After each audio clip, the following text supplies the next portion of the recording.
Start करते हैं issue of shares का नेक्स्ट क्लास, लेक्चर नंबर 3। हम लोगों ने ऑलरेडी लास्ट 2 वीडियो में जितना भी बेसिक कंसेप्ट था कि कंपनी क्या होता है, टाइप्स ऑफ कंपनी क्या होता है, क्लासिफिकेशन ऑफ शेयर कैपिटल क्या होता है, टाइप्स ऑफ शेयर्स क्या होता है, ये बेसिक बातें हम लोगों ने डिस्कस कर लिया था। ठीक है, उसके बाद हमने देखा था कि एंट्रीज कैसे पास करते हैं, बेसिक एंट्रीज, और उसके ऊपर एक होमवर्क भी हम लोगों ने दिया था, उसको कंप्लीट कर लिया है। तो अभी हम लोग स्टार्ट करेंगे next topic, that is forfeiture and re issue of shares. Topic का नाम है, वेरी वेरी इंपॉर्टेंट टॉपिक और बहुत ध्यान से सीखना है, forfeiture and re issue of forfeited shares. तो ये टॉपिक क्या चीज से रिलेट करता है, इसका क्या कॉन्सेप्ट है, उन सबको हम लोग समझते हैं एक एक करके। Forfeiture and re issue of forfeited shares. Next 5 से 10 मिनट जो भी होने वाला है वो बहुत इंपॉर्टेंट है इस टॉपिक के लिए, तो उसको बहुत ध्यान से सुनना है, समझना है और साथ साथ लिखते भी चलना है।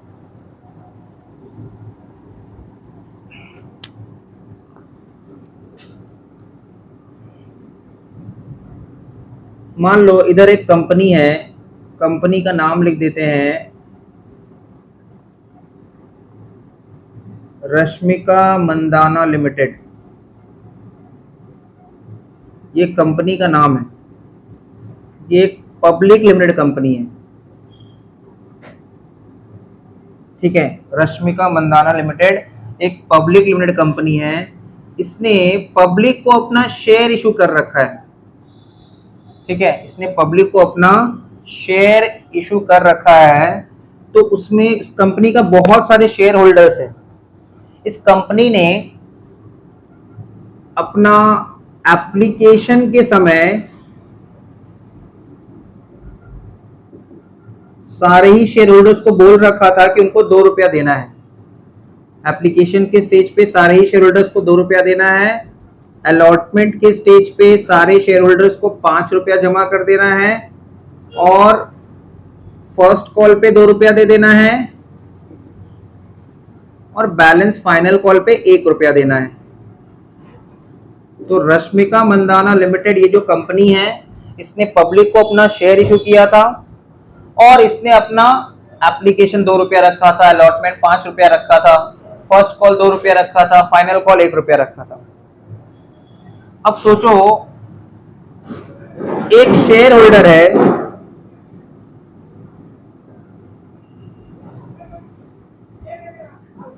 किसको बनाया जाए शेयर होल्डर, चलो कार्तिक आर्यन या जो भी है, ठीक है, जो भी है वो उसको बना देते हैं, वो शेयर होल्डर है। कार्तिक आर्यन ने मान लो 5,000 इक्विटी शेयर्स कंपनी का परचेज किया था। तो ये एक शेयर होल्डर है जिसने कंपनी का 5,000 इक्विटी शेयर्स परचेज कर रखा था। इसका मतलब ये सीओ, मतलब हम पूरा लिख देते, चलो कंपनी का एक कॉलम बना दे रहे हैं यहाँ पे, और यहाँ पे एक शेयर होल्डर का कॉलम बना दे रहे हैं। बहुत ध्यान से समझना है। तो कहानी क्या है, कंपनी है रश्मिका मंदाना लिमिटेड, उसका एप्लीकेशन था 2 रुपया करके, अलॉटमेंट था 5 रुपया करके, फर्स्ट कॉल था अगेन कितना है 2 रुपया, और फाइनल कॉल 1 रुपया, ये सब था। अब जो कंपनी है उसने बहुत सारे लोगों को शेयर इशू किया था। मान लो कंपनी ने टोटल 1 लाख शेयर इशू किया था पब्लिक को, 1 लाख इक्विटी शेयर्स पब्लिक को टोटल इशू किया था कंपनी ने, जिसमें से मिस्टर कार्तिक आर्यन ने कितना शेयर्स खरीदा था, 5,000 इक्विटी शेयर्स। तो ये mister Kartik Aaryan along with other share holders सबने पहले कंपनी के बैंक अकाउंट में पैसा डिपॉजिट किया होगा कि पहले कंपनी ने उनसे पैसा मांगा होगा। पहले सबने एप्लीकेशन के स्टेज पे कंपनी के बैंक में पैसा डिपॉजिट किया था। जिसको जिसको शेयर्स खरीदना था उसने एप्लीकेशन का पैसा जमा करवाया होगा, कहां पे? कंपनी के बैंक अकाउंट में। जब हम अप्लाई करते हैं ना शेयर्स के लिए, तो एप्लीकेशन सूखा नहीं जाता है, एप्लीकेशन में के साथ थोड़ा सा पैसा जमा करना पड़ेगा। तो वो एप्लीकेशन किस काम का? तो सबसे पहले सारे शेयर होल्डर्स ने कंपनी के बैंक अकाउंट में जिसको जितना शेयर खरीदना था 2-2 रुपया करके जमा करवाया था। ठीक है, अच्छा पहले इधर एरो देना चाहिए था। शेयर होल्डर्स ने जमा करवाया था और कंपनी लेके रख लिया। ठीक है, शेयर होल्डर ने पैसा जमा करवाया एप्लीकेशन का, कंपनी लेके रख लिया। मान लो कोई एप्लीकेशन का पैसा नहीं दिया तो कहानी शुरू हो पाएगा? तुम स्कूल में एडमिशन लेने का एप्लीकेशन का पैसा नहीं दे रहे हो, तुमको स्टूडेंट बनाएगा वो लोग? नहीं बनाएगा। तो एप्लीकेशन पे कोई फेल नहीं करता है। शेयर होल्डर पैसा दिया, कंपनी लेके रख लिया। अब नेक्स्ट क्या होता है? कंपनी अलॉटमेंट का पैसा ड्यू दिखाता है, मांगता है। नेक्स्ट स्टेज, कंपनी अलॉटमेंट का पैसा मांगता है। समझ में आ रहा है? मान लो कंपनी मांगा, शेयर होल्डर लोग दे दिया, मिस्टर कार्तिकायन ने भी दे दिया। फिर कंपनी फर्स्ट कॉल का पैसा मांगा, शेयर होल्डर ये भी दे दिया। फिर कंपनी लास्ट में फाइनल कॉल का पैसा मांगा, but share holder final call का पैसा नहीं दे पाया, डिफॉल्ट कर गया। ठीक है, जो शेयर होल्डर है वो फाइनल कॉल का पैसा नहीं दे पाया। ठीक है, इसको हम ऐसे रेड करके कर दे रहे हैं, ये फाइनल कॉल का पैसा नहीं दे पाया। तो यहां पे तुम कहानी को समझो, कहानी हुआ क्या है? पहले सारे शेयर होल्डर्स ने कंपनी के बैंक में 2-2 रुपया करके जमा करवाया, जिसको जितना शेयर खरीदना था। कंपनी पैसा लेके रख लिया। फिर कंपनी अलॉटमेंट का पैसा मांगा होगा, शेयर होल्डर्स ने दे दिया। कंपनी फर्स्ट कॉल का पैसा मांगा होगा, शेयर होल्डर्स ने वो भी दे दिया। लेकिन जब कंपनी फाइनल कॉल का पैसा मांगा, तब ये मिस्टर कार्तिकायन 5000 इक्विटी शेयर्स पे 1 रुपया करके नहीं दे पाया। ठीक है, क्लियर? समझ में आ रहा है? अब इस सिचुएशन में हम लोग कुछ वर्ड्स को डिस्कस करेंगे। वो वर्ड्स क्या क्या है? हम लोग को 3 नया वर्ड सीखना पड़ेगा कि कॉल्ड अप वैल्यू क्या होता है शेयर का, अनपेड वैल्यू क्या होता है शेयर का, और पेड अप वैल्यू क्या होता है शेयर का। अगर हम इस एग्जांपल को फॉलो करें तो यहां पे कंपनी ने टोटल कितना शेयर इशू किया था? 1 लाख, बहुत सारे लोगों को, जनरल पब्लिक को, जिसमें से मिस्टर कार्तिकायन ने कितना शेयर खरीद लिया था? 5000 इक्विटी शेयर्स। मतलब पहले मिस्टर कार्तिकायन ने 5000 इक्विटी शेयर्स पे 2 रुपया करके कंपनी के बैंक में पैसा जमा करवाया होगा, कंपनी लेके रख लिया। उसके बाद हम लोग बताओ, जब स्कूल में कॉलेज में एडमिशन लेने जाते हैं तो पहले हम एप्लीकेशन जमा करते हैं, कॉलेज वाला लेके रख लेता है। उसके बाद मंथली फीस कॉलेज वाला ड्यू दिखाता है कि हम लोग पहले दे देते हैं, पहले कॉलेज ड्यू दिखाता है, कॉलेज बोलता है इतना तारीख तक अपना फीस जमा कर देना, बोलता है कि नहीं? ये लास्ट डेट है, मतलब वो ड्यू डेट है, वहां तक फीस जमा कर देना है। It means they are demanding money, है कि नहीं? बच्चे का जब एडमिशन होता है स्कूल में तो पहले वो एप्लीकेशन का पैसा जमा करता है। अगर उसको स्टूडेंट बनाना है हमको, तो हम उसका एप्लीकेशन एक्सेप्ट कर लेंगे, और अगर हमको उसको स्टूडेंट नहीं बनाना है किसी कारण से, तो उसका एप्लीकेशन रिजेक्ट हो जाएगा। यही होता है। वैसे ही कंपनी में किसी को शेयर परचेज करना है तो पहले उसको एप्लीकेशन का पैसा जमा करना है। एप्लीकेशन अगर एक्सेप्ट हो गया तो कंपनी उसका पैसा लेके रख लिया। नेक्स्ट, अलॉटमेंट से पहले का पैसा कौन मांगेगा? कंपनी की पहले शेयर होल्डर दे देगा? पहले कंपनी मांगेगा, स्कूल फीस मांगता है, राइट? तो हम लोग पे करते हैं ड्यू डेट के आसपास। फर्स्ट कॉल में भी पहले कंपनी मांगेगा, फिर शेयर होल्डर देगा। फाइनल कॉल में पहले कंपनी मांगेगा, फिर शेयर होल्डर देगा। तो तुम देखो यहाँ पे 3 चीजों का हमको वैल्यू सीखना है कि कॉल्ड अप क्या है। देखो, कंपनी ने एप्लीकेशन का पैसा भी मांग लिया, जब कंपनी शेयर ऑफर किया, इशू किया, तभी कंपनी सबको इनडायरेक्टली बोल रहा था कि जिसको जिसको शेयर खरीदना है वो एप्लीकेशन का पैसा अपना अपना जमा करवाओ कंपनी के बैंक अकाउंट में, राइट? तो कंपनी ने एप्लीकेशन का पैसा भी मांग लिया। फिर जिसको कंपनी शेयर अलॉट किया, जिसका एप्लीकेशन एक्सेप्ट कर लिया, कंपनी ने उससे अलॉटमेंट का पैसा भी मांग लिया। फिर कंपनी ने फर्स्ट कॉल का पैसा भी मांग लिया, कंपनी ने फाइनल कॉल का पैसा भी मांग लिया। एक चीज नोटिस करना है, यहाँ पे शेयर का जो फेस वैल्यू था, ओरिजिनल वैल्यू, वो कितना था? 10 रुपया था। शेयर का जो फेस वैल्यू था वो कितना था? 10 रुपया था। और कंपनी ने पूरा 10 रुपया ही मांग लिया है सबसे, राइट? तो शेयर का फेस वैल्यू कितना? 10 रुपया। कंपनी एप्लीकेशन का पैसा भी मांग लिया, अलॉटमेंट भी मांग लिया, फर्स्ट कॉल भी मांग लिया, फाइनल कॉल भी मांग लिया। इसका मतलब फेस वैल्यू ऑफ शेयर 10 रुपया, और called up by the company, company कितना रुपया मांग लिया? 10 रुपया। फेस वैल्यू ऑफ शेयर 10 रुपया, और कंपनी कितना रुपया डिमांड कर लिया सारे शेयर होल्डर से? 10 रुपया।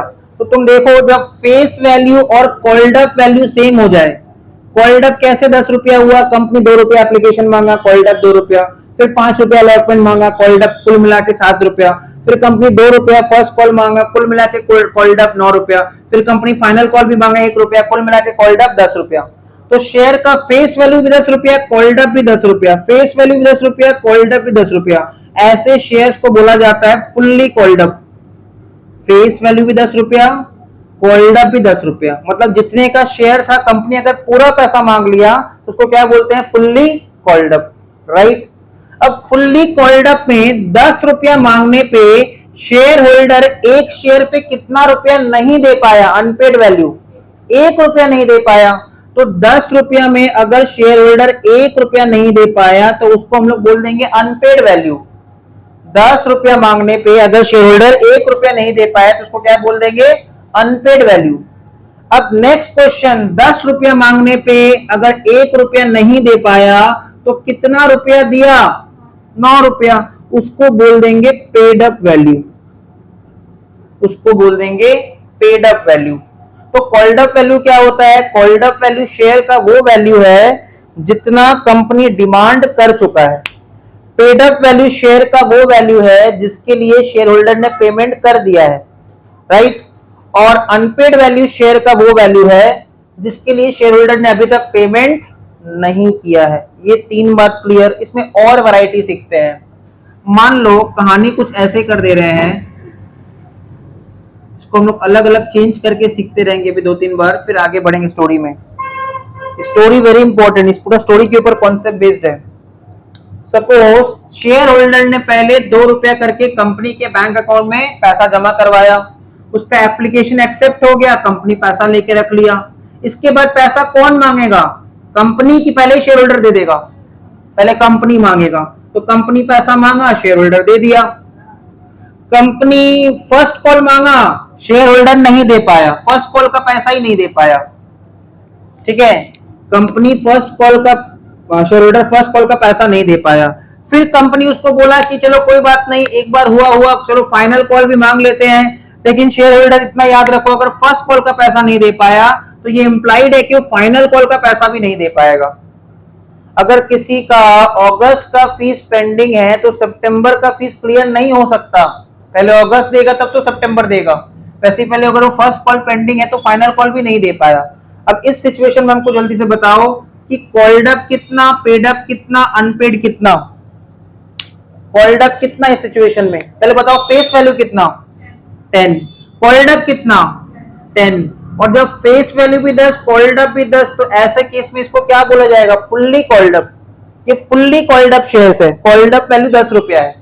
इसमें अनपेड वैल्यू कितना, 3 रुपया, इसमें अनपेड वैल्यू 3 रुपया। तो अगर कॉल्ड अप में से अनपेड माइनस कर देंगे तो पेड अप आ जाएगा।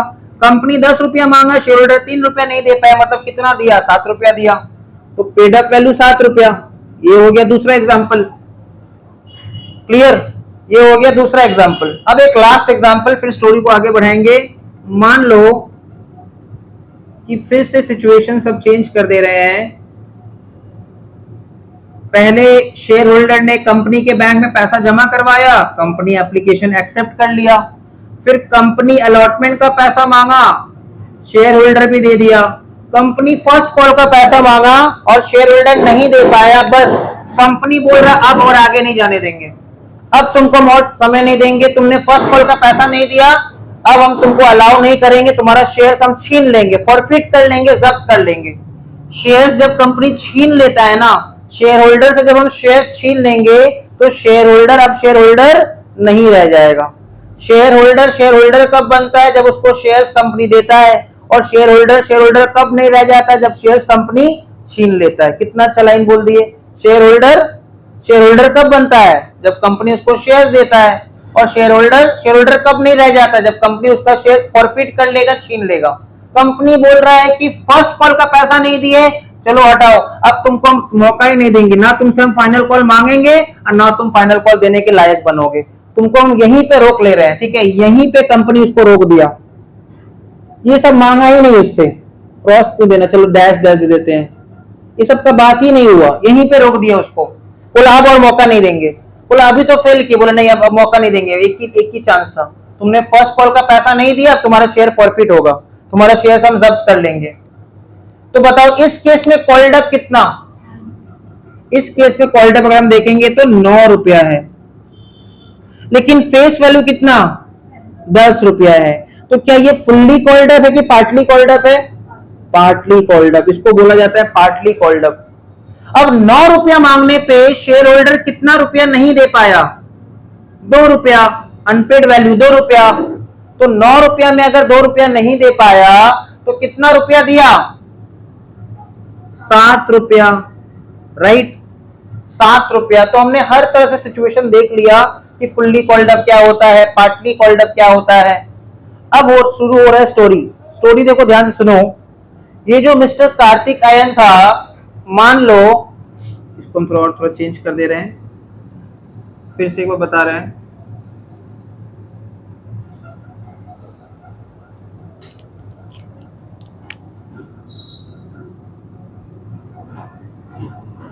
ये जो मिस्टर कार्तिक आयन था, इसने 5000 इक्विटी शेयर्स पे एप्लीकेशन जमा किया था। अली अब इसका बात होगा, कंपनी पैसा लेके रख लिया, फिर कंपनी अलॉटमेंट का पैसा मांगा, शेयर होल्डर दे दिया, फिर कंपनी फर्स्ट कॉल का पैसा मांगा, ये भी वो दे दिया, कंपनी फाइनल कॉल का पैसा मांगा, शेयर होल्डर नहीं दे पाया। तो इतना तो हमको पता है अब कि कॉल्ड अप कितना इस केस में 10 रुपया, अनपेड कितना 1 रुपया, पेड अप कितना 9 रुपया।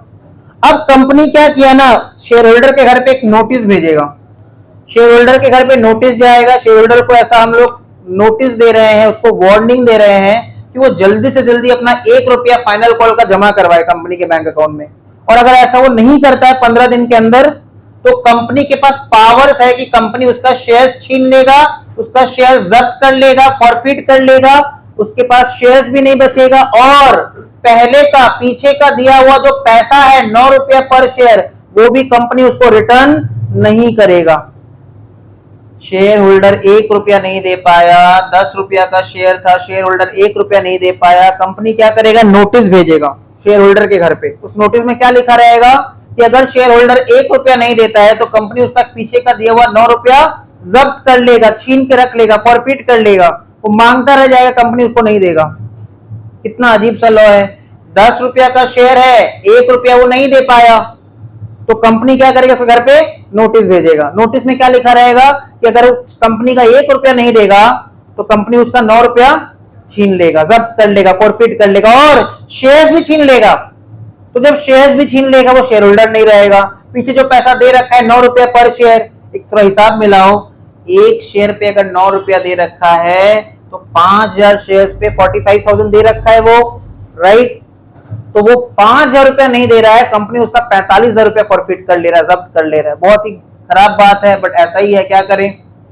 अब क्या हो रहा है, देखो मान लो कि कंपनी ने सच में ऐसा कर दिया, उसका 5000 इक्विटी शेयर्स फॉरफिट कर लिया, ठीक है, 5000 इक्विटी शेयर्स फॉरफिट कर लिया मतलब उसका शेयर छीन लिया। 5000 इक्विटी शेयर्स फॉरफिट करना मतलब उसका शेयर्स कंपनी छीन लिया। अब ये शेयर होल्डर नहीं रह गया, ये पहले शेयर होल्डर था, अब शेयर होल्डर नहीं रह गया। ऐसा क्यों हुआ? क्योंकि वो 1 रुपया नहीं दिया, कंपनी का 1 रुपया फाइनल कॉल पे, 5000 शेयर्स पे 1 रुपया नहीं दिया, कंपनी उसका शेयर्स भी छीन लिया, और पीछे का जो पैसा दे रखा था 9 रुपया, वो भी उसको कंपनी रिटर्न नहीं किया। बहुत ज्यादा जुल्म है। अब कंपनी क्या कर रहा है, देखो, इसका छीना हुआ शेयर्स, इससे फॉरफिट किया हुआ शेयर्स किसी और को बेच रहा है, एक से छीन के किसी और को बेच रहा है कंपनी। कार्तिक आयन से शेयर्स छीन लिया और विक्की कौशल को बेच रहा है शेयर्स, विक्की कौशल, ठीक है, ये विक्की कौशल है। विक्की कौशल को कंपनी शेयर्स री इशू कर दे रहा है, ठीक है, ये वाला शेयर्स क्या कर दे रहा है, विक्की कौशल को री इशू कर दे रहा है। री इशू क्यों बोल रहे हैं? ओरिजिनल इशू कार्तिक आयन को हुआ था कि विक्की कौशल को हुआ था? कार्तिक आयन को हुआ था। तो जो ओरिजिनल शेयर होल्डर था उससे शेयर छीन लिए और विक्की कौशल को शेयर्स री इशू कर दे रहे हैं। मतलब री इशू किसका होता है? फॉरफिटेड शेयर्स का होता है। ऐसा शेयर जो छीना हुआ शेयर्स है, जो फॉरफिट किया हुआ शेयर्स है, वो शेयर्स का क्या हो जाता है? री इशू। री इशू मतलब री इशू किसका होता है? फॉरफिटेड शेयर्स का होता है। ऐसा शेयर जो छीना हुआ शेयर्स है, जो फॉरफिट किया हुआ शेयर्स है, वो शेयर्स का क्या हो जाता है? री इशू। री इशू मतलब री इशू किसका होता है? फॉरफिटेड शेयर्स का होता है। ऐसा शेयर जो छीना हुआ शेयर्स है, जो फॉरफिट किया हुआ शेयर्स है, वो शेयर्स का क्या हो जाता है? री इश्यू हो जा रहा है। अब कंपनी री इश्यू कर रहा है 5000 इक्विटी शेयर्स, 5000 फॉरफिटेड शेयर्स लिख दे रहे हैं, 5000 फॉरफिटेड शेयर्स, बहुत ध्यान से देखना, एट द रेट ₹8 पर share, fully paid up, at the rate ₹8 पर शेयर, फुल्ली पेड अप। तो पहले थोड़ा सा इसका वैल्यू पुट कर देते हैं, जल्दी जल्दी बताओ, कॉल्ड अप वैल्यू इस कहानी में कितना था? 10 रुपया। अनपेड वैल्यू कितना था? 1 रुपया। कार्तिक आयन 1 रुपया नहीं दे पाया, कंपनी उसका 9 रुपया छीन लिया। पेड अप वैल्यू कितना था? 9 रुपया। कंपनी देखो कितना जुल्म किया है, उसका शेयर्स भी छीन लिया, 5000 इक्विटी शेयर्स, अब वो शेयर होल्डर नहीं रहा, और उसका पीछे का जो 9 रुपया दे रखा था वो भी छीन के रख लिया, वो भी उसको रिटर्न नहीं किया कंपनी। और कंपनी के पास ये पावर है, कंपनी कर सकता है। अब फॉरफिटेड शेयर्स को कंपनी क्या किया? कार्तिक आयन से छीना हुआ शेयर बेचारा रोने लग गया, खून क्या शुरू हो रहा है, इसको री इश्यू कर दिया। किसको? विक्की कौशल को। विक्की कौशल के पास बहुत पैसा है, ठीक है, अभी अभी उसका कैटरीना से शादी हुआ है, पैसा आ गया उसके पास, तो री इश्यू किया है 5000 फॉरफिटेड शेयर्स, कंपनी री इश्यू कर दिया एट द रेट ₹8 पर share, fully paid up. Fully paid up मतलब एज इफ वो शेयर्स फुल्ली पेड अप है। अगर वो फुल्ली पेड अप होता, अगर वो फुल्ली पेड अप होता तो कितना होता? अगर पूरा पैसा मिल गया रहता तो कितना मिलता? 10 रुपया। कंपनी ने 5000 equity forfeited shares, 5000 equity share जो फॉरफिट किया था उसको 8 रुपया करके री इश्यू कर दिया, बेच दिया। 10 वाला शेयर्स को कंपनी ने 8 रुपया करके री इश्यू कर दिया, बेच दिया। 10 वाला शेयर्स को कंपनी ने 8 रुपया में री इश्यू कर दिया, बेच दिया। तो यहां पे तुम समझो, यहां से हम 2 डेटा निकालेंगे। यहां पे हमको बताओ इस लाइन को पढ़ के, री इश्यू प्राइस कितना? 8 रुपया। समझ में आ रहा है? लॉस ऑन री इश्यू, थोड़ा बुद्धि लगाना, कंपनी 10 का शेयर, जो शेयर 10 रुपया का था, जो शेयर 10 रुपया का फुल्ली पेड अप था, एज इफ वो 10 रुपया फुल्ली पेड अप था, कंपनी उसको 8 रुपया में बेच दिया। 10 का माल 8 में बेच दिया कंपनी, री इश्यू कर दिया, तो लॉस ऑन री इश्यू कितना? 2 रुपया। तो पूरा कहानी को समझो, ये पूरा कहानी है, बिना कहानी समझे समझ नहीं बनेगा। कंपनी था रश्मिका मंदाना लिमिटेड, इसने पब्लिक को 1 लाख शेयर इशू किया था। एप्लीकेशन 2 रुपया, अलॉटमेंट 5 रुपया, फर्स्ट कॉल 2 रुपया, फाइनल कॉल 1 रुपया, कुल मिला के शेयर का फेस वैल्यू 10 रुपया। कंपनी और शेयर होल्डर का कॉलम बना दिए। पहले शेयर होल्डर ने कंपनी के बैंक में पैसा जमा करवाया, कंपनी लेके रख लिया। फिर कंपनी अलॉटमेंट का पैसा मांगा, शेयर होल्डर दे दिया। फिर कंपनी फर्स्ट कॉल का पैसा मांगा, शेयर होल्डर दे दिया। कंपनी फाइनल कॉल का पैसा मांगा, शेयर होल्डर नहीं दे पाया। तो 10 रुपया का फेस वैल्यू था, कंपनी पूरा 10 रुपया मांग लिया, इसलिए कॉल्ड अप 10 रुपया। 10 रुपये में शेयर होल्डर 1 रुपया नहीं दे पाया तो अनपेड 1 रुपया, और 10 रुपया में अगर 1 रुपया नहीं दे पाया तो पेड अप 9 रुपया। 1 रुपया नहीं दे पाया, कंपनी उसका शेयर फॉरफिट कर लिया, जब्त कर लिया, और उसका 9 रुपया भी रिटर्न नहीं किया पर शेयर। तो बताओ, कंपनी जो पैसा छीन के रख लिया, ये जो 9 रुपया छीन के रख लिया कंपनी, कार्तिक आयन का 9 रुपया जो कंपनी छीन के रख लिया, ये कंपनी के लिए प्रॉफिट है कि लॉस है? प्रॉफिट है कि नहीं? कंपनी ने ये जो दूसरे का पैसा है, ऐसा तो नहीं करना चाहिए, सब गलत बात है, लेकिन कंपनी यह कर सकता है। कंपनी ने कार्तिक आयन का जो 9 रुपया छीन के रख लिया, ये प्रॉफिट है कंपनी के लिए, और ऐसा प्रॉफिट को हम लोग बोलते हैं प्रॉफिट ऑन फॉरफीचर। ऐसा प्रॉफिट को हम लोग बोलते हैं प्रॉफिट ऑन फॉरफीचर। तो हमारा इस कहानी में प्रॉफिट ऑन फॉरफीचर कितना पर शेयर? 9 रुपया। एक शेयर का बताओ, एक शेयर का, अभी एक शेयर पे खेलना है। प्रॉफिट ऑन फॉरफीचर पर शेयर 9 रुपया। और इधर ध्यान दो, कंपनी अगर किसी के साथ गलत करेगा तो उसके साथ भी गलत हो गया। कंपनी ने दूसरे का शेयर फॉरफिट किया, कार्तिक आयन का बेचारा रो रहा था, 9 रुपया करके उसका छीन के रख लिया।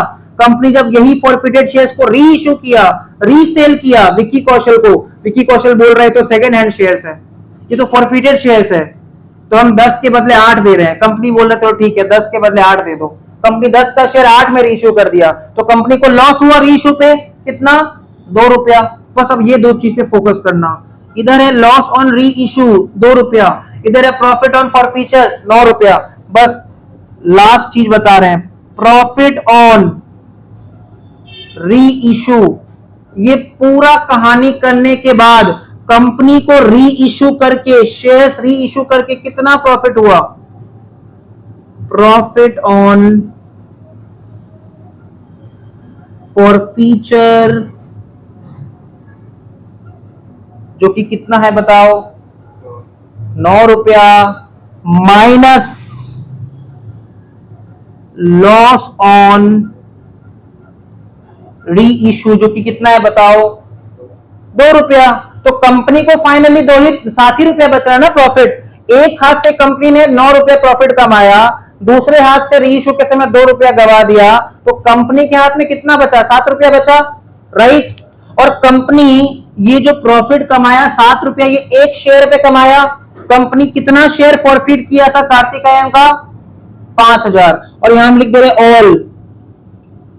और कंपनी पूरा का पूरा शेयर किसको री इश्यू कर दिया? रीसेल कर दिया विकी कौशल को। मतलब जितना शेयर फॉरफिट किया सारा री इश्यू कर दिया, तो इसको बोलते हैं फुल्ली री इश्यू।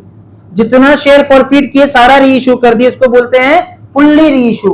तो कंपनी एक शेयर पे अगर 7 रुपया कमा लिया हमारे एग्जांपल में, तो 5000 शेयर जो कंपनी री इश्यू किया था, नंबर ऑफ शेयर्स री इश्यूड जो किया था कंपनी, उस पे एक शेयर पे 7 रुपया, तो 5000 शेयर पे फाइनल प्रॉफिट कितना? 35,000। अब एक बात बताओ, ये सब कहानी क्या रोज होगा कंपनी में कि कभी कभार होगा? कभी कभार होगा, ये सब तो रोज नहीं होता है। रोज कंपनी किसी का शेयर फॉरफिट करेगा, रोज री इश्यू करेगा। ये सब स्पेशल आइटम है कि डेली का आइटम है? तो स्पेशल आइटम है। तो जो स्पेशल प्रॉफिट होता है, कंपनी के लिए प्रॉफिट है कि लॉस है? प्रॉफिट है। याद रखना, जो स्पेशल प्रॉफिट होता है वो हमेशा हमेशा हमेशा कहां ट्रांसफर हो जाता है? Capital reserve. कंपनी के केस में जब भी कंपनी को स्पेशल प्रॉफिट होगा, किसी स्पेशल ओकेजन पे प्रॉफिट होगा, वो कहां ट्रांसफर हो जाएगा? Capital reserve. पूरा कहानी क्लियर है? कॉपी कर लो इसको। अब हम लोग फॉरफीचर रीइश्यू का थोड़ा सा नोट्स लिख लेंगे।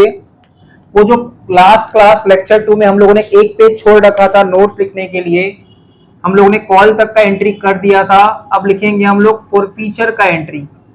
जहां पे हमने कॉल का जर्नल एंट्री लिखा था, उसी के नीचे हम लोग लिख देंगे फॉरफीचर। फॉरफीचर का देखो क्या एंट्री बनेगा, बहुत ध्यान से लिखना है। फॉरफीचर का एंट्री लिखो। फॉरफीचर के समय कंपनी जिसका शेयर फॉरफिट करेगा उससे शेयर छीन लेगा। एक कॉन्सेप्ट को समझो, जब कंपनी शेयर इशू करता है पब्लिक को जब शेयर ऑफर करता है, तो कंपनी का शेयर कैपिटल बढ़ेगा कि कम हो जाएगा? बढ़ जाएगा। जब कंपनी फॉरफिट इशूड शेयर्स को छीन लेगा, वापस ले लेगा शेयर होल्डर से, तो कंपनी का कैपिटल कम हो जाएगा। और कैपिटल का कौन सा बैलेंस होता है? Credit balance. कैपिटल को कम करने के लिए जर्नल में कैपिटल डेबिट याद रखेंगे। शेयर कैपिटल को हम लोग डेबिट करेंगे, ब्रैकेट में लिख दो number of shares forfeited. Number of shares forfeited into called up value per share into called up value per share। number of shares forfeited into called up value per share, ये forfeiture का entry है। Securities premium account debit, इसके ठीक बगल में हम लिख दे रहे हैं नोट 1। नोट 1 में इसके बारे में हम लोग लिखेंगे, ठीक है। Securities premium account debit. अगर शेयर होल्डर प्रीमियम का पैसा नहीं दे पाएगा, अगर शेयर होल्डर प्रीमियम फेल करेगा, तभी हम फॉरफीचर का एंट्री में सिक्योरिटीज प्रीमियम को डेबिट करेंगे। अगर शेयर होल्डर प्रीमियम का पैसा ना दे पाए, तभी हम फॉरफीचर का एंट्री में सिक्योरिटीज प्रीमियम को डेबिट करेंगे, अदरवाइज उसको हम लोग डेबिट नहीं करेंगे। If the share holder fails to pay securities premium, मान लो अलॉटमेंट में प्रीमियम है और शेयर होल्डर ने अलॉटमेंट का पैसा नहीं दिया, तो अगर अलॉटमेंट में प्रीमियम है, अलॉटमेंट में शेयर होल्डर ने प्रीमियम का पैसा नहीं दिया, इसलिए उसका प्रीमियम को हम यहाँ पे क्या कर देंगे, डेबिट कर देंगे। तो number of shares forfeited into premium per share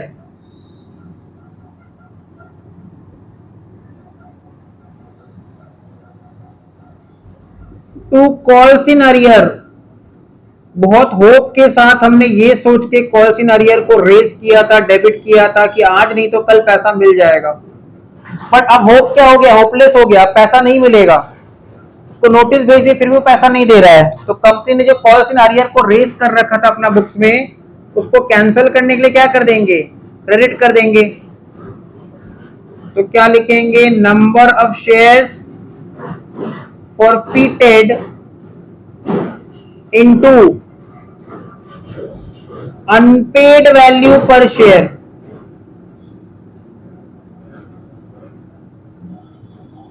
unpaid value per share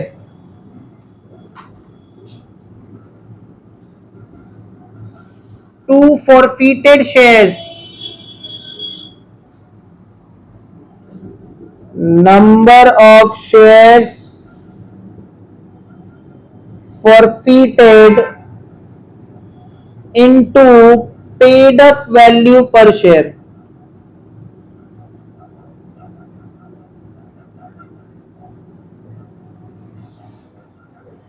तो ये होता है फॉरफीचर का एंट्री। अगर शेयर होल्डर नहीं दे पाया है कोई भी इंस्टॉलमेंट, चाहे वो फर्स्ट कॉल हो, फाइनल कॉल हो, अलॉटमेंट हो, तो कंपनी के पास पावर्स है, कंपनी उसका शेयर फॉरफिट कर सकता है।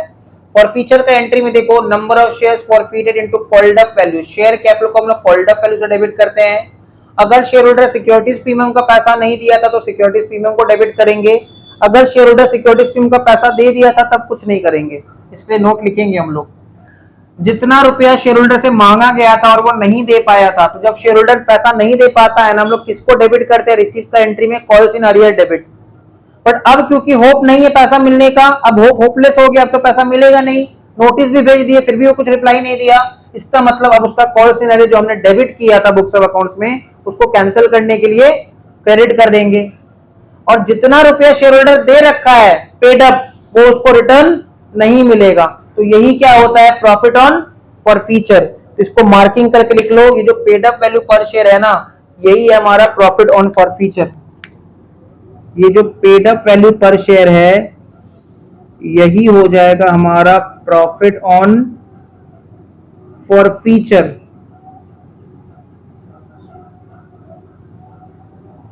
ठीक है, पर शेयर। अब नीचे नोट लिखो,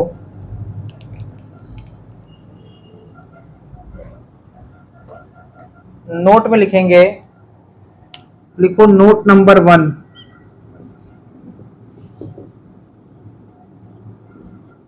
securities premium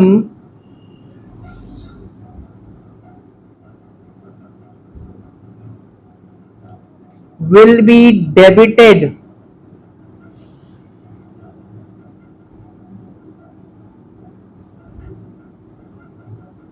in the entry of forfeiture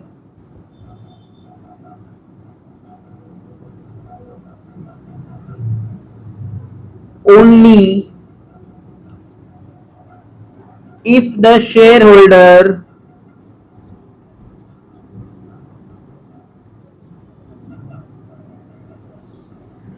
fails to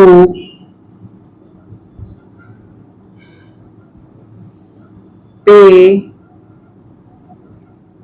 the amount of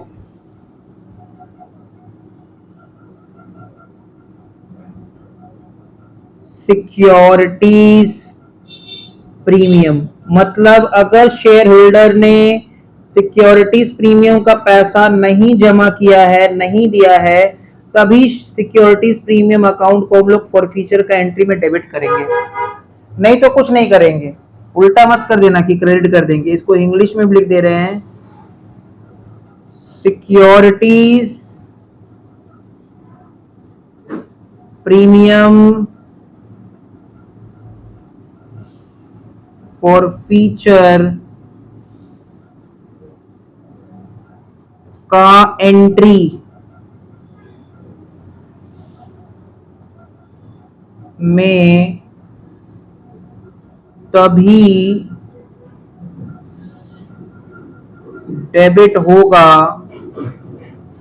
comma, अगर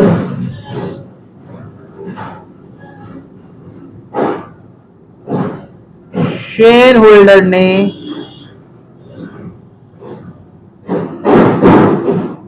सिक्योरिटीज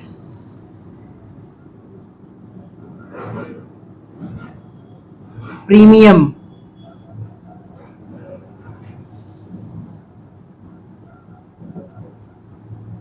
का पैसा नहीं दिया। तो दोनों लैंग्वेज में लिख दिए ताकि तुम भूलो नहीं, ये बहुत इंपॉर्टेंट जगह है, यहाँ पे लोग मिस्टेक कर देते हैं। तो हमको ये याद रखना है कि अगर शेयर होल्डर ने सिक्योरिटीज प्रीमियम का पैसा नहीं दिया है तभी सिक्योरिटीज प्रीमियम को हम फॉरफीचर एंट्री में डेबिट करेंगे, अदरवाइज कुछ नहीं करेंगे। ये हो गया फॉरफीचर का एंट्री। अब इसके बाद लिखेंगे री इशू का एंट्री। इसी के नीचे लिखो अब लिख दो री इशू। एक बात बताओ, जब कंपनी फॉरफिटेड शेयर्स को री इशू करेगा तो कंपनी के बैंक में पैसा आएगा ना। कंपनी के बैंक में पैसा आएगा तो कंपनी का बैंक का बैलेंस बढ़ जाएगा। बैंक हमारा एसेट है, एसेट का होता है डेबिट बैलेंस, एसेट बढ़ेगा तो एसेट डेबिट। तो एंट्री पास कर दो bank account debit.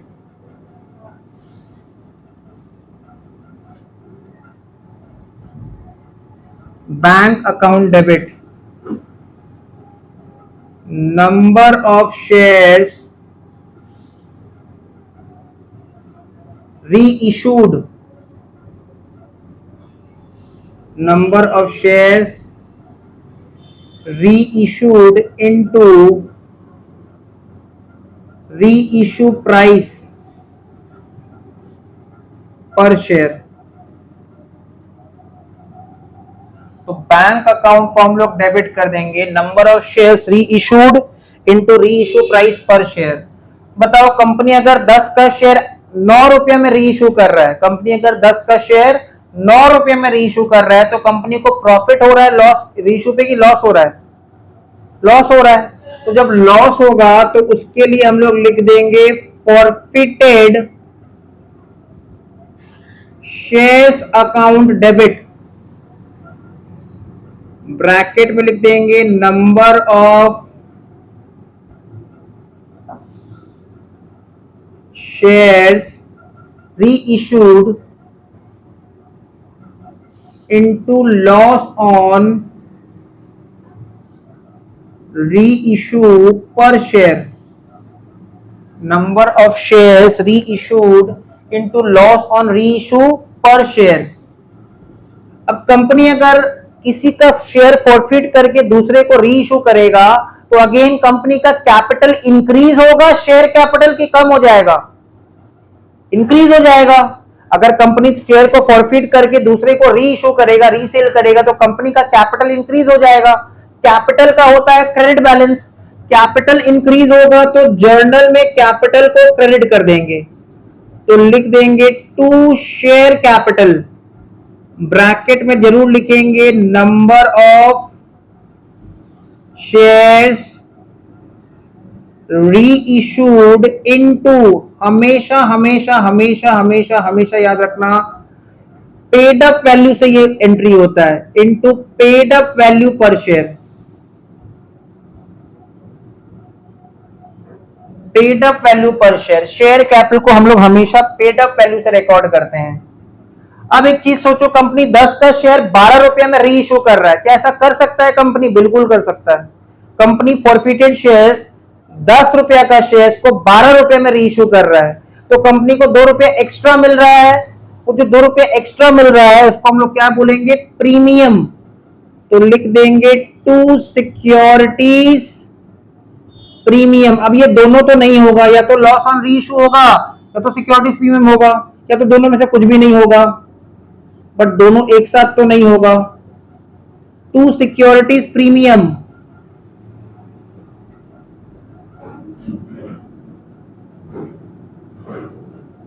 number of shares reissued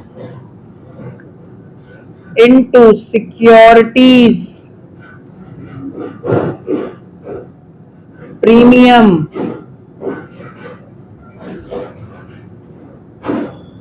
per share.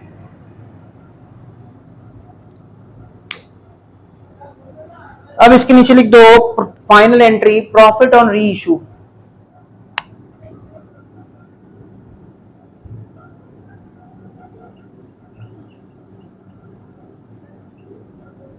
Profit on री इशू लास्ट एंट्री होता है ये प्रॉफिट ऑन री इशू. देखो प्रॉफिट ऑन री इशू के लिए एंट्री क्या होता है. सबसे पहला बात याद रखना प्रॉफिट ऑन री इशू एक स्पेशल प्रॉफिट है और प्रॉफिट ऑन री इशू रोज रोज नहीं होता है. कंपनी रोज शेयर फॉरफिट नहीं करता, रोज री इशू नहीं होता. तो जो स्पेशल प्रॉफिट है वो कहां ट्रांसफर होता है कैपिटल रिजर्व में. और जो रेकरिंग प्रॉफिट होता है वो पीएल में जाता है.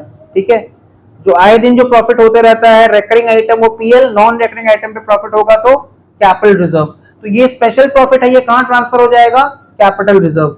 इसका एंट्री लिख दो forfeited shares account debit to capital reserve account. To capital reserve account. Number of shares reissued,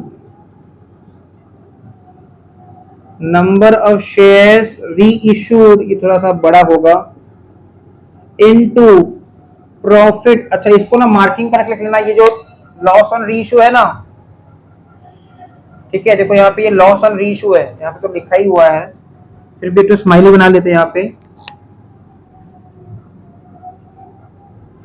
हमने प्रॉफिट ऑन फॉरफीचर को मार्किंग कर लिया था. ठीक है, हमने प्रॉफिट ऑन फॉरफीचर को मार्किंग कर लिया था, हम लोग लॉस ऑन रीइश्यू को भी मार्किंग कर ले रहे हैं. तो number of shares reissued into profit on forfeiture minus loss on reissued. तो forfeited shares account debit to capital reserve.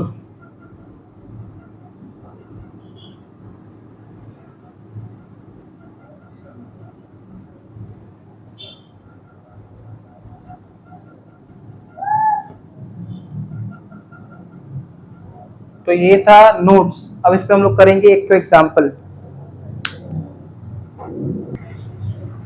Example लिखो.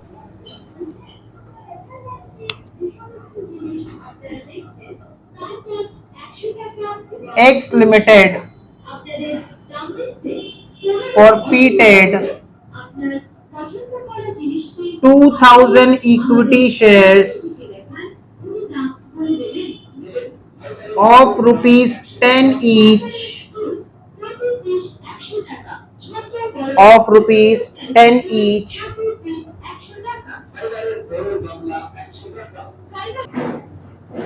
X Limited forfeited 2000 equity shares of rupees 10 each, comma issued at par.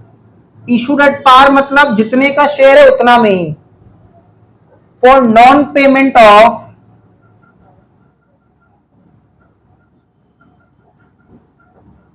final call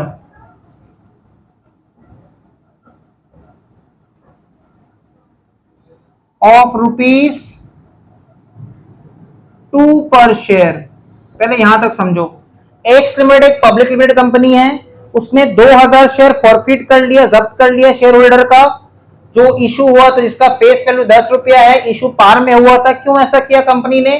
for non payment of final call, क्योंकि share holder final call का पैसा नहीं दे पाया. अगर share holder final call fail किया है मतलब ये इंप्लाइड है कि कंपनी उससे फाइनल कॉल तक का पैसा मांगा था, तभी तो वो फेल किया है. मतलब इस केस में शेयर का फेस वैल्यू 10 रुपया और कॉल्ड अप भी 10 रुपया, क्योंकि कंपनी से लास्ट तक फाइनल कॉल तक पैसा मांगा था, तभी तो फेल किया 2 रुपया. Full stop. all the forfeited shares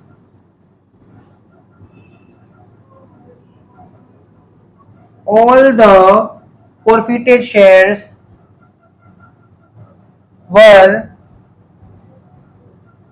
later on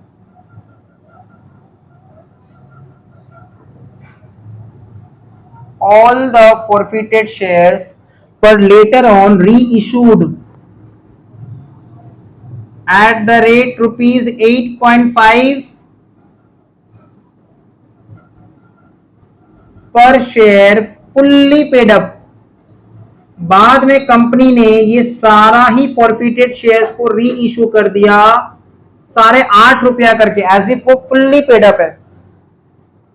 pass necessary journal entries.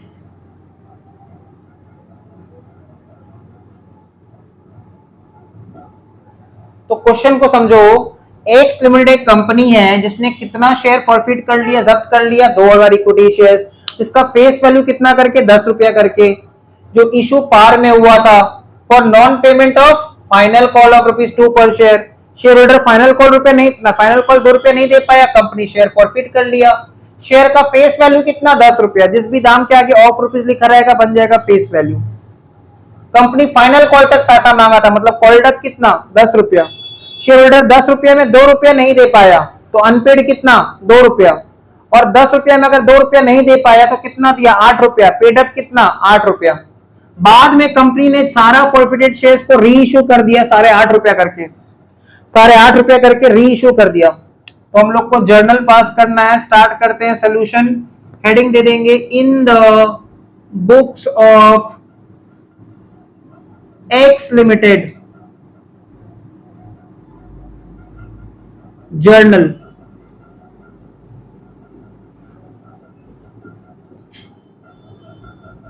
Date, particulars, ledger folio, debit amount, credit amount.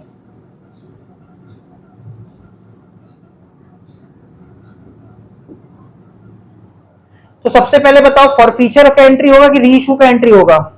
पहले फॉरफीचर होगा, कंपनी शेयर फॉरफिट कर लेगा। कंपनी कितना नंबर ऑफ शेयर फॉरफिट कर रहा है, 2000 इक्विटी शेयर्स, इसका face value कितना करके, ₹10।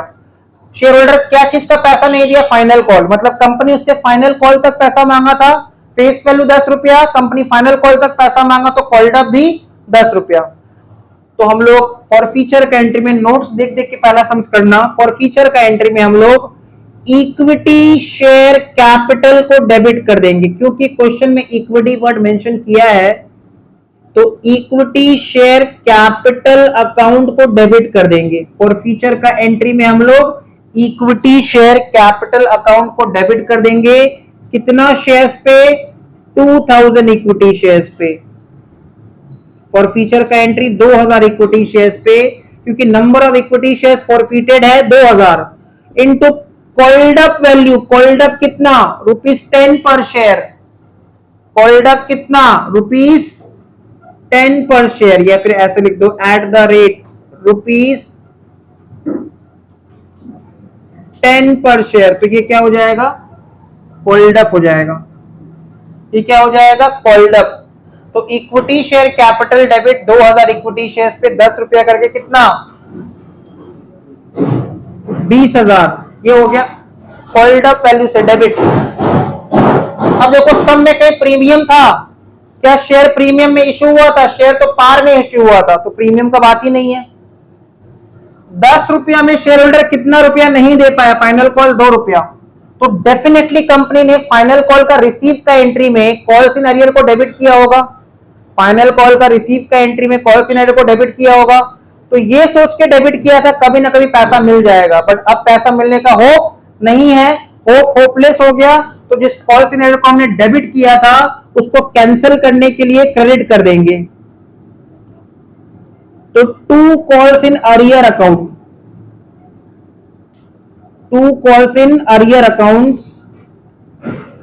वही 2000 इक्विटी शेयर्स पे अनपेड वैल्यू कितना, फाइनल कॉल का ₹2। 4,000। 10 रुपया मांगने पे अगर शेयर होल्डर 2 रुपया नहीं दिया, इट मीन्स कितना रुपया दे दिया था वो? 8 रुपया। तो लिख देंगे to forfeited shares account, to forfeited shares account. 2000 equity shares पे 8 रुपया करके, ये 8 रुपया क्या है? Paid up. उसने इतना करके दे दिया था, यही पेड अप है, और इसको हाईलाइट करके लिखना है, यही हमारा प्रॉफिट ऑन फॉरफीचर है। प्रॉफिट ऑन फॉरफीचर को हम हाईलाइट करके लिख दे रहे हैं शॉर्ट में, ये हमारा पीओएफ है, प्रॉफिट ऑन फॉरफीचर। पीओएफ मतलब प्रॉफिट ऑन फॉरफीचर। ठीक है। नरेशन क्या लिखेंगे? लिखो narration, 2000 equity shares forfeited for non-receipt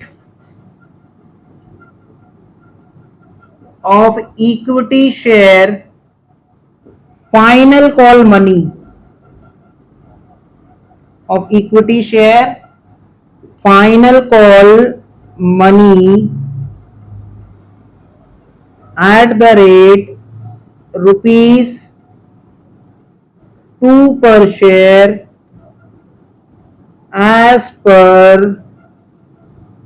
board's apostrophe s board's resolution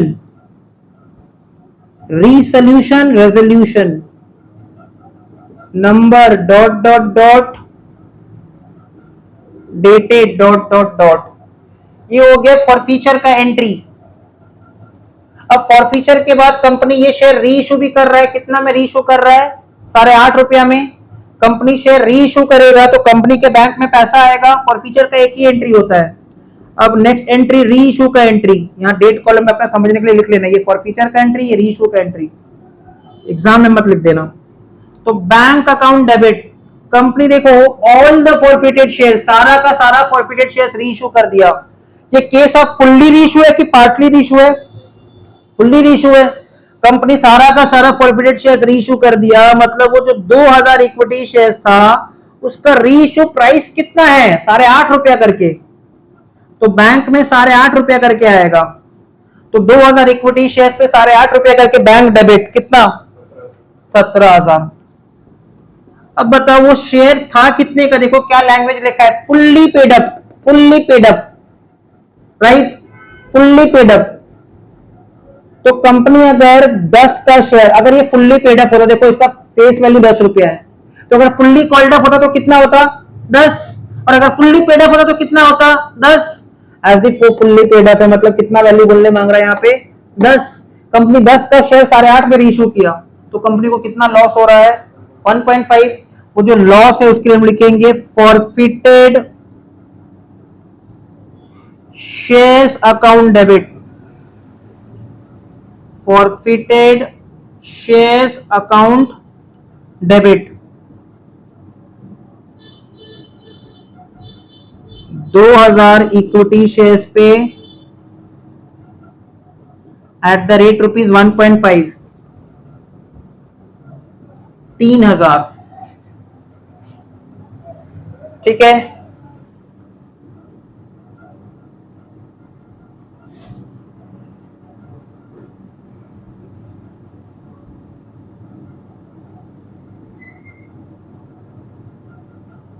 to equity share capital,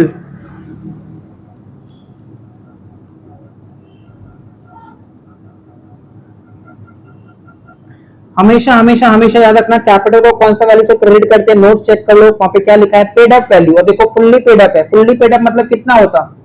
10 होता। 10 रुपया फेस वैल्यू, तो फुल्ली कॉल्ड अप होने से called up 10, fully paid up होने से पेड अप 10। तो 2000 इक्विटी शेयर्स पे 10 रुपया करके 20,000। नरेशन लिख देंगे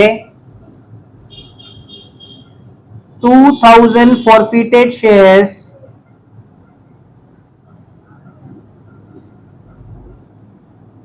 reissued at the rate rupees 8.5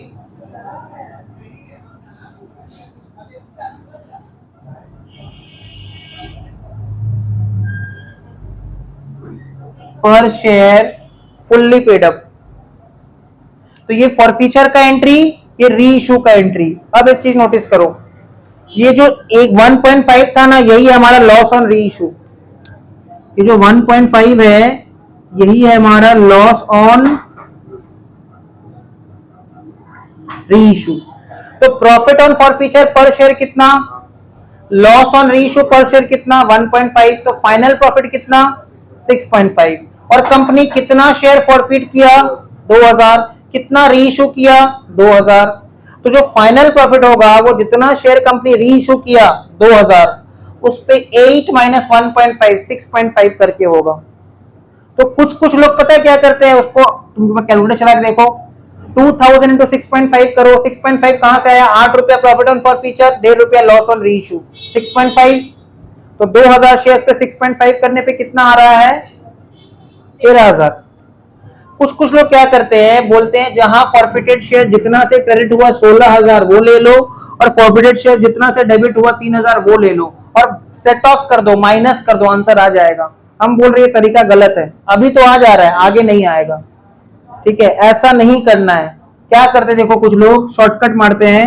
shortcut ये मारते हैं, जितना से फॉरफिटेड शेयर क्रेडिट हुआ वो ले लो 16000, और जितना से फॉरफिटेड शेयर डेबिट हुआ 3000 वो ले लो। इन दोनों को माइनस कर दो, 13000 आ जाएगा। कोइंसिडेंटली अभी आ जा रहा है, फुल्ली रीशू का सम में आ जाएगा, पार्शियल रीशू में नहीं आएगा। इसलिए हम लोग वो सब तरीका नहीं फॉलो करेंगे, हम लोग हमेशा एक ही तरीका फॉलो करेंगे।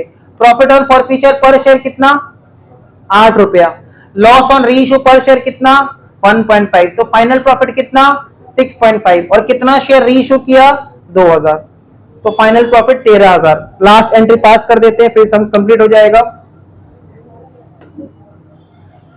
तो लास्ट एंट्री पास कर देंगे, लास्ट एंट्री हो जाएगा फॉरफिटेड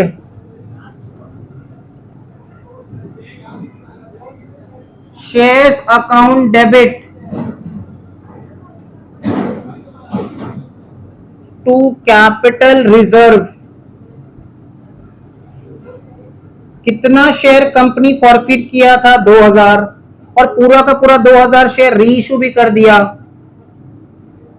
तो जितना शेयर कंपनी री इशू किया उस पे प्रॉफिट ऑन फॉरफीचर कंपनी को कितना हुआ था 8, और लॉस ऑन री इशू कितना हुआ था 1.5, तो फाइनल प्रॉफिट कितना 6.5। तो 2000 शेयर्स पे 6.5 करके 13000 रुपया फाइनल प्रॉफिट, जो कहां ट्रांसफर हो जाता है कैपिटल रिजर्व में। नरेशन लिख देंगे, प्रॉफिट ऑन री issue transferred to capital reserve, profit on reissue transferred to capital reserve। That's it for today। एक सम्स हो गया कंप्लीट।